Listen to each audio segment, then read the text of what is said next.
Bismillahirrahmanirrahim. Assalamualaikum warahmatullahi wabarakatuh. Eh, yang terhormat Bapak Prof. Andreo sebagai dosen untuk mata kuliah inovasi sosial pada kali ini. Perkenalkan, kami dari kelompok satu yang terdiri dari Pak Misbahuddin ID, Pak Bambang Rianto, Pak Budi Prakoso, Pak Ardian Budi Sulistyo, Ibu Nadira Ruri, dan Pak Sipalga Ahmad. Dan saya sendiri Arif Jaksana Negara. Pada hari ini kita akan coba memberikan presentase terkait dengan teknologi and innovation for social change, di mana buku ini ditulis oleh Sayajid Majumdar, Samapti Guha, Nadia Marakat pada tahun 2015.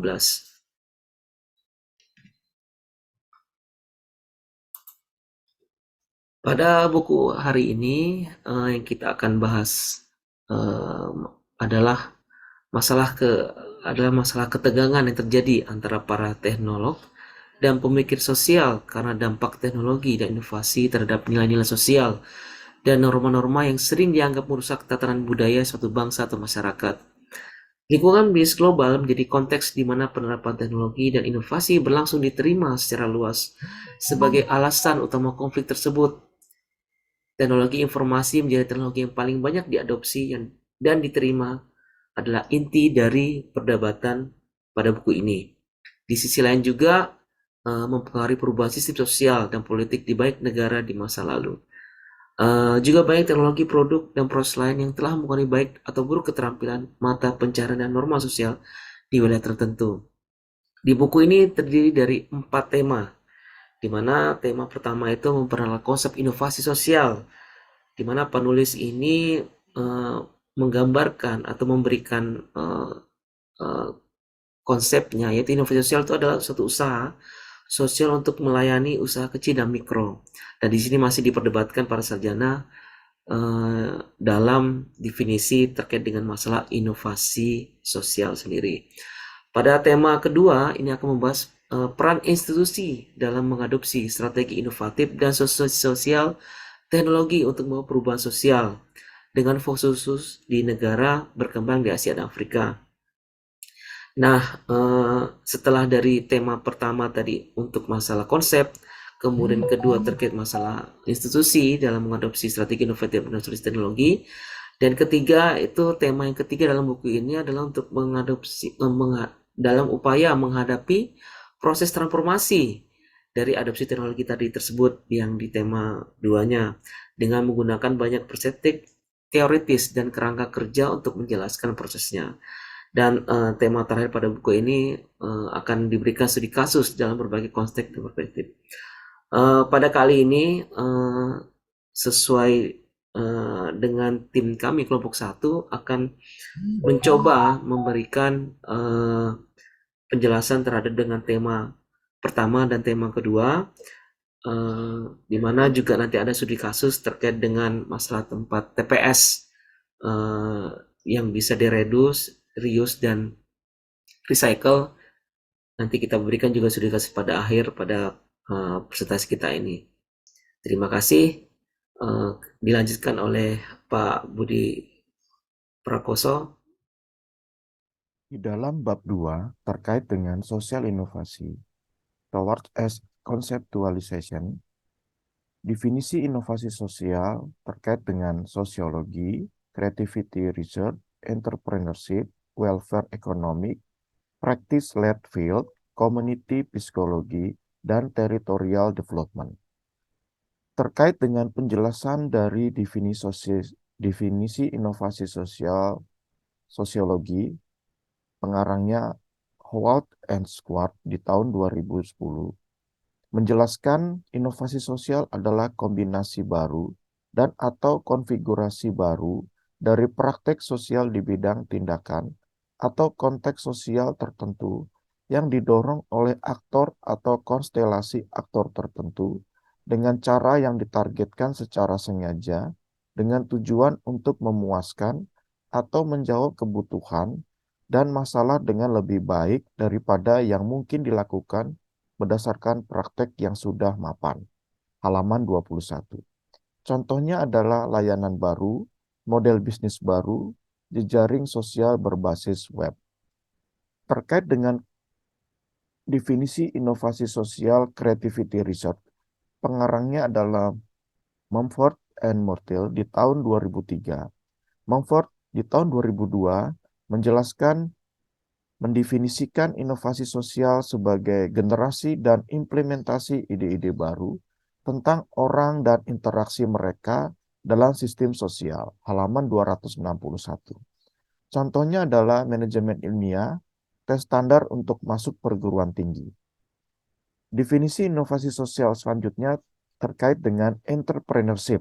Pengarangnya adalah Ziegler di tahun 2010. Inovasi sosial adalah pelaksanaan kombinasi kemampuan baru. Halaman 265. Contohnya adalah karya Graham Vickers menempa kemampuan partisipasi, kesehatan, dan afiliasi.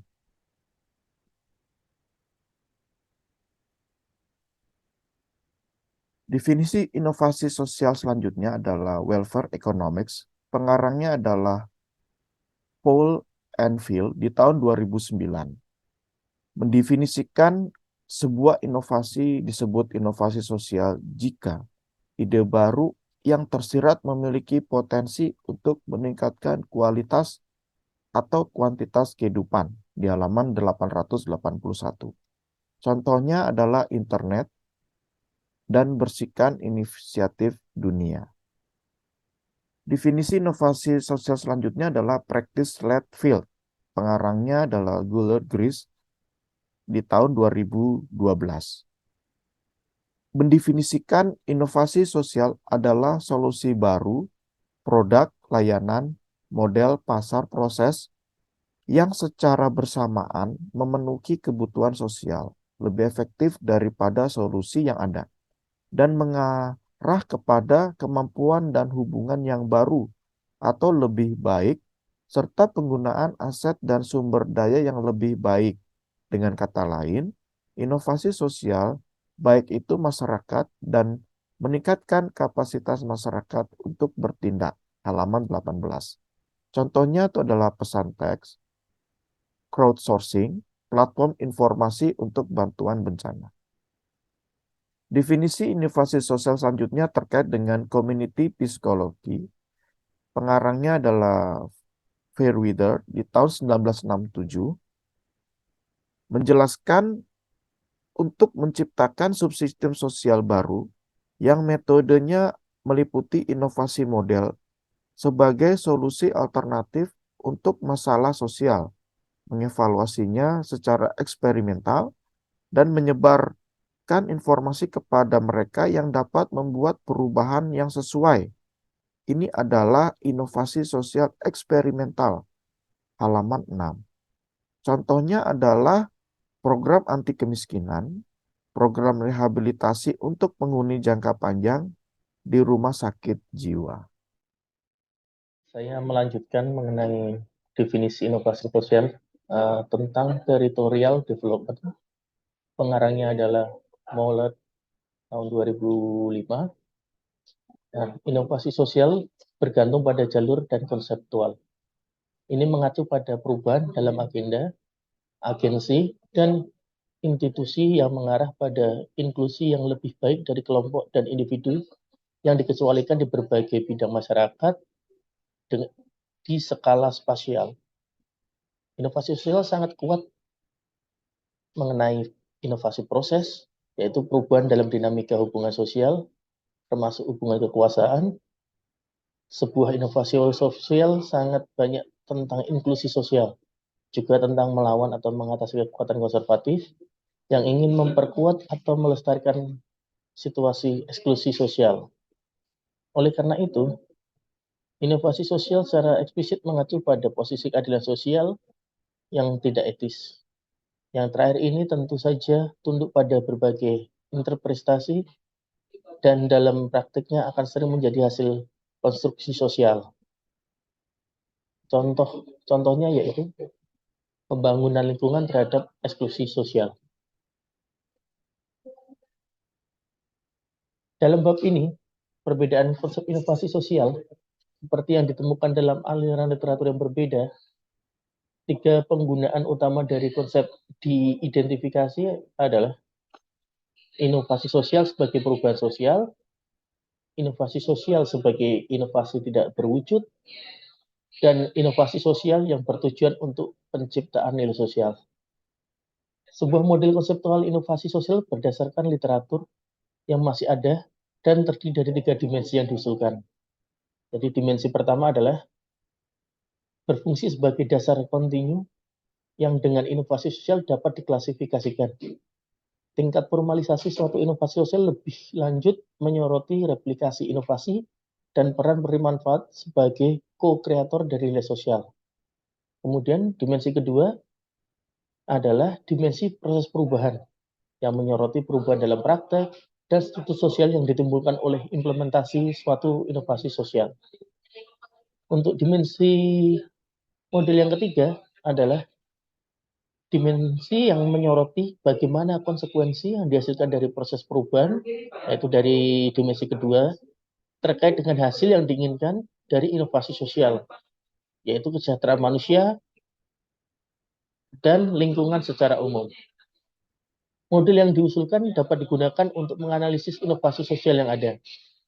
Sebuah inovasi sosial yang ada, misalnya, dapat dianalisis sehubungan dengan karakteristik formal, perubahan aktual dalam praktek dan struktur sosial yang ditimbulkannya, dan nilai sosial yang diciptakan secara efektif. Selain itu, model yang diusulkan di sini dapat berfungsi sebagai titik awal yang nyaman untuk penelitian lebih lanjut tentang inovasi sosial. Berbagai aspek inovasi sosial dapat dianalisis dalam kerangka model yang diusulkan. Untuk selanjutnya akan dilanjutkan oleh Pak Bambang. Baik, terima kasih. Izin melanjutkan. Berbagai teori yang ada dapat diterapkan pada berbagai aspek inovasi sosial dalam kaitannya dengan model tersebut. Sebagai contoh, diskusi dan penilaian inovasi sosial yang terkait dengan dimensi formalisasi dapat diselidiki dari perspektif teori difusi buku Roger tahun 1962 dan Metzner tahun 2000. Sementara, logika pemasaran yang dominan layanan pada buku Vertu and Last tahun 2004 dapat membantu menjelaskan peran dan implikasi penerima manfaat sebagai co-kreator nilai sosial dalam proses sosial. Dimensi kedua yaitu dimensi proses perubahan dapat dijelaskan dengan teori-teori sosiologi seperti teori strukturasi mungkin dari tahun 1984 dan paradigma Quantitative Equilibrium tahun 1991. Sedangkan dimensi hasil sosial dapat dianalisis menggunakan misalnya teori keadilan Raoul, buku Raoul tahun 1999, atau pendekatan kapabilitas, buku Sen tahun 1979 dan buku Nussbaum tahun 2003. Penelitian semacam itu dapat menghasilkan wawasan beragam tentang evolusi sosial, perubahan sosial, gerakan sosial, dan pada tingkat yang lebih praktis tentang cara memecahkan masalah sosial yang mendesak.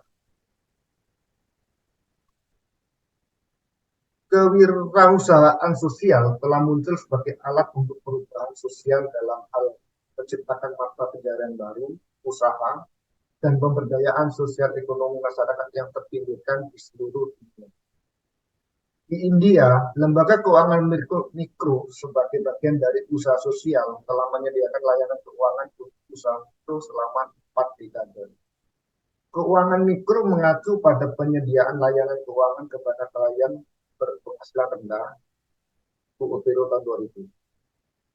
Dengan menyediakan akses keuangan kepada klien miskin, keuangan mikro memainkan peran yang menentukan dalam memberdayakan masyarakat miskin secara ekonomi dan mengintegrasikan mereka ke arus utama ekonomi. Salah satu kelompok sasaran utama keuangan mikro dalam inisiatif ini adalah untuk bertujuan memberdayakan ekonomi segmen orang miskin yang disebut dengan orang miskin yang aktif secara ekonomi atau IAP. Kegagalan pasar ini memiliki implikasi penting bagi usaha mikro. Karena itu berarti kurangnya dukungan keuangan eksternal untuk pertumbuhan dan berkelanjutan usaha mereka. Tanpa modal pada titik krusial tahap pertumbuhan siklus hidup usaha mereka, kebanyakan usaha mikro akhirnya harus menerima kegagalan. Dan karena itu prematur. Kematian ini secara sistematis dilambangkan dengan gambar 3.1 seperti yang ada di sebelah kanan. Nah, pada bab 3, studi ini berfokus pada perdebatan tentang kedalaman finansial dan keluasan finansial di perusahaan sosial seperti lembaga keuangan mikro. Karena lembaga-lembaga ini telah muncul untuk melayani bagian masyarakat yang terpinggirkan. Mereka diharuskan untuk bekerja pada kedalaman keuangan dengan pendekatan yang digerakkan oleh permintaan dan kesejahteraan. Studi ini menunjukkan bahwa pendekatan ini memiliki lebih banyak potensi untuk mendorong pertumbuhan kewirausahaan daripada model keuangan mikro yang digerakkan oleh pasokan yang minimal. Relevance of science enterprise for micro-entrepreneurial growth, a case-based discussion on India microfinance model sector. Terima kasih.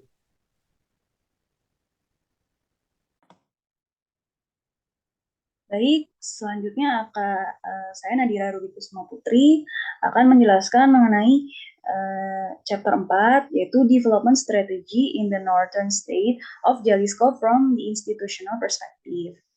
Jadi di sini penting bahwa di negara bagian Jalisco Utara terjadi perubahan kelembagaan, yaitu interaksi antara lembaga dan organisasi untuk menghadapi tantangan pembangunan di wilayah tersebut. Institusi yang dipahami sebagai aturan main merupakan faktor penting dalam proses pembangunan. Namun, itu harus dilengkapi dengan organisasi. Organisasi tersebut diantaranya adalah partai politik, bisnis, keluarga, universitas, lembaga swadaya masyarakat, organisasi sipil, di antara aktor-aktor lain yang dapat berkontribusi pada pembangunan daerah. Institusi tidak diciptakan untuk tujuan tunggal mempromosikan perkembangan masyarakat. Organisasi juga melayani tujuan mendistribusikan atau mengkonsolidasikan kekuatan politik dan ekonomi. Namun kunci untuk pembangunan adalah institusi dan kebijakan ekonomi mempromosikan kesejahteraan warga dan bukan kepuasan kepentingan politik dan ekonomi tertentu menurut Bandeira pada tahun 2009. Jadi penting untuk memperkuat kelembagaan dan tujuan utama yang mencari kepentingan dan kesejahteraan harus diperoleh.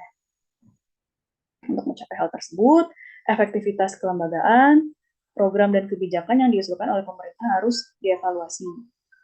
Berikut ada bagian gambar yang ditujukan untuk chapter 4 ya. Ada interaksi antara lembaga dan organisasi, diantaranya ada partai politik, keluarga, lembaga swadaya masyarakat, ada organisasi sipil, bisnis, serta universitas seperti itu. Kemudian slide selanjutnya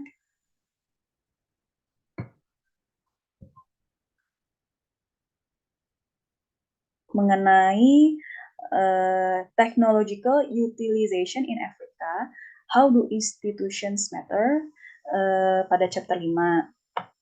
Di sini menjelaskan bahwa pemanfaatan TIK seperti kebanyakan bentuk teknologi lainnya dapat dipengaruhi oleh kualitas kelembagaan serta tingkat kinerja ekonomi di suatu negara yang akan diteliti dalam studi ini. Ini dengan tujuan utama menyelidiki sejauh mana kualitas kelembagaan dan kinerja ekonomi memberikan dampak pada pemanfaatan TIK di Afrika. Penelitian ini menggunakan analisis deskriptif dan ekonometrika untuk mencapai tujuannya.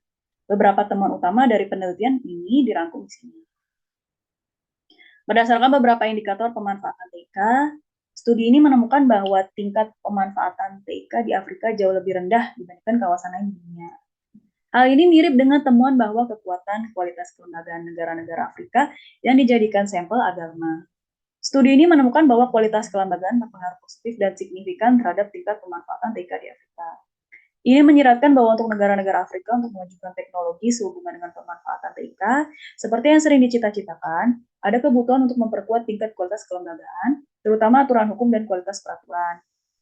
Hal ini penting karena di kepatuhan terhadap prinsip aturan hukum dan peningkatan kualitas regulasi dapat mempengaruhi beberapa isu utama pemanfaatan TIK, seperti perlindungan hak milik, inovasi, dan kreativitas. Berikut ini, pada tabel 5.1 ada indikator pemanfaatan TIK atau internet lintas wilayah di dunia. Jadi di sini menunjukkan dari berbagai wilayah pada tahun 2006 sampai 2010 seperti itu ya, dari penghitungan internet per 100 orang dan tetap atau berkabel per 100 orang serta seluler aktif per 100 orang, menunjukkan bahwa Eropa di sini paling tinggi ya pada tahun 2006 sampai 2010.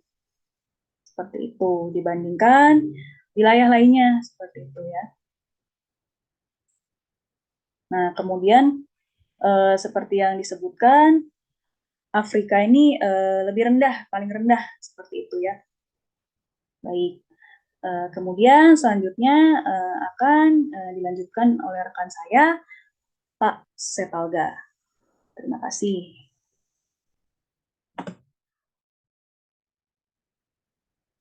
Berdasarkan hasil studi yang dilakukan, tingkat pemanfaatan TIK di subkawasan di Afrika masih lebih rendah bila dibandingkan dengan pemanfaatan TIK di seluruh dunia.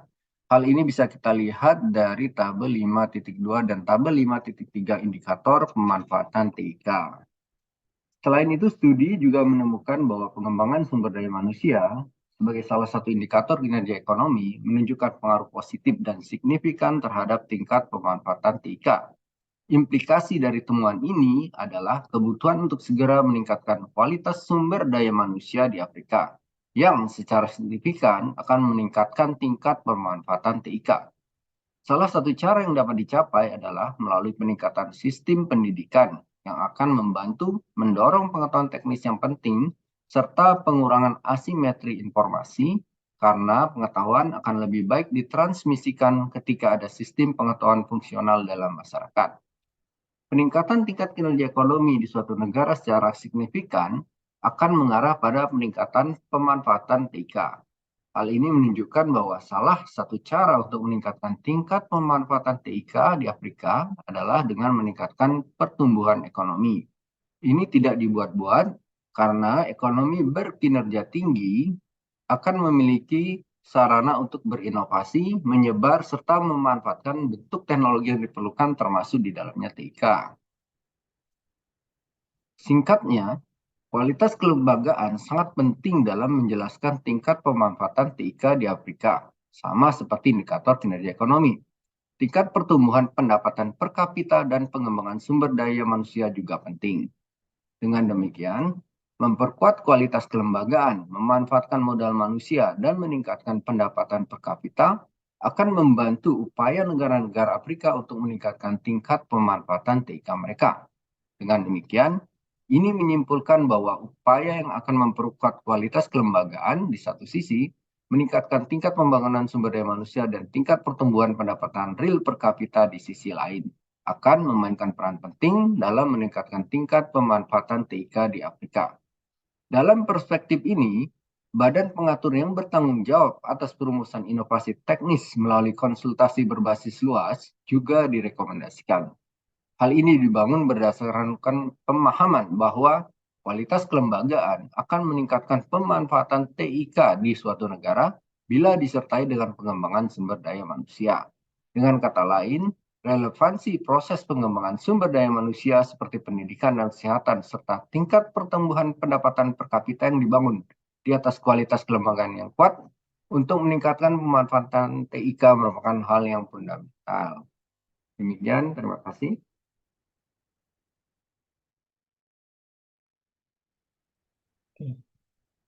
Bismillahirrahmanirrahim. Assalamualaikum warahmatullahi wabarakatuh. Selamat malam rekan-rekan semua. Di sini akan saya presentasi mengenai case study ya dari inovasi sosial ini. Yang pertama mengenai latar belakang dari masalah ini adalah pengolahan sampah di TPS Babakan, Kediri. Jadi latar belakang dari permasalahan ini adalah di mana kesadaran terhadap lingkungan dan pengolahan sampah dari masyarakat ini dari tahun ke tahun menurun ya. Jadi kebersihan lingkungan, kadang pembuangan sampah di sungai, di pinggir jalan, dan tempat-tempat terbuka yang tidak diperuntukkan untuk pembuangan sampah.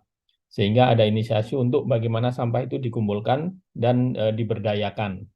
Jadi upaya yang dilakukan oleh masyarakat setempat yaitu dengan membentuk KSM ya. KSM adalah kelompok swadaya masyarakat, di mana KSM ini berfungsi sebagai organisasi yang akan mengorganisasi pengolahan sampah. Dengan membangun unit pengolahan sampah terpadu, reduce, dan recycle, TPS 3R, yang berbasis untuk melakukan pemilahan dan penanganan sampah yang dikumpulkan ke TPA pojok. Jadi pengumpulan sampah ini ada beberapa inisiasi yang mereka lakukan dengan metode digitalisasi dengan sebuah aplikasi untuk pengumpulan sampah, di mana masyarakat bisa membuang sampah di sini dengan melalui aplikasi tersebut. Di sini dalam pengolahan sampah ini menggunakan alat yang akan diadakan dengan kemitraan dengan beberapa perusahaan swasta ya. Jadi dengan masyarakat dengan membentuk KSM sebagai pengelola operasional dan pemeliharaan bangunan tempat pengolahan sampah terpadu 3R. Dengan tujuan menjalin kerjasama dengan pihak swasta dalam hal ini dalam hal pendanaan kegiatan pengolahan sampah di lingkungan perkotaan dan pemukiman padat serta sentra-sentra perekonomian seperti pasar tradisional. Ini adalah gambar tempat pengolahan sampah TPS reduce, recycle menuju zero waste to landfill dengan kapasitas 3 ton per hari. Di sini pengolahan sampah dilakukan dengan sebuah alat di mana alat tersebut akan memilah sampah secara otomatis. Dan hasil dari pengolahan sampah itu beberapa macam, yaitu ada yang pupuk, ada briket, di mana briket ini akan digunakan untuk pembakaran, di mana briket ini bisa sampai zero emission, zero karbon. Dan briket ini akan diberdayakan atau dijual, di nilai ekonomisnya untuk dijual ke pabrik-pabrik tahu di sekitar Kediri, sehingga mereka mendapatkan nilai manfaat dengan harga briket yang lebih murah daripada kayu. Jadi usulan kegiatan Kota Kediri melalui SKPD penanggung jawab sektor persampahan telah melakukan pilot plan pengoperasian mesin dan cara penanganan sampah di TP3SR Kelurahan Banjarmati Kota Kediri yang bisa dijadikan acuan penanganan umum dan mekanisme sampah dari rumah tangga untuk mencapai program Zero Waste to Landfill. Mekanisme TPS 3R diharapkan mampu menjadi salah satu media yang tepat dalam mengurangi dan mendaur ulang dan membuat residu sampah yang ditimbulkan oleh kegiatan sehari-hari. Dari hasil beberapa kegiatan tersebut, kesimpulannya adalah pengolahan tempat sampah TPS reduce, recycle Kelurahan Belabak, Kecamatan Pesantren Kota Kediri fokus pada pertama yaitu entrepreneurship sosial yang ada pada KSM. Belabak bersih bersama memiliki potensi untuk menciptakan perubahan sosial melalui pengolahan tempat pembuangan sampah TPS reduce, dan recycle. Melalui KSM, Belabak bersih bersama menguntungkan kelompok swadaya masyarakat tersebut dan berkontribusi kepada masyarakat, kesejahteraan masyarakat. Nilai ekonomis dari hasil pengolahan sampah tersebut akan terjual dan menimbulkan nilai ekonomis yang bisa memberikan kesejahteraan masyarakat. Melalui pengolahan tempat pembuangan sampah, reduce, recycle, potensial pasar yang akan lebih besar dan memberikan nilai kepada masyarakat karena dengan mengelola rantai pasokan sampah dari masyarakat keluar Kelurahan Babakan. Hasil dari pengolahan sampah ini tentunya akan bermanfaat untuk pabrik-pabrik tahu sekitar sehingga nilai ekonomisnya akan memberikan dampak yang cukup signifikan terhadap murahnya bahan bakar dari pengolahan tahu tersebut di sekitar Kediri. Demikian case study yang kita tampilkan, semoga bermanfaat. Terima kasih. Wassalamualaikum warahmatullahi wabarakatuh.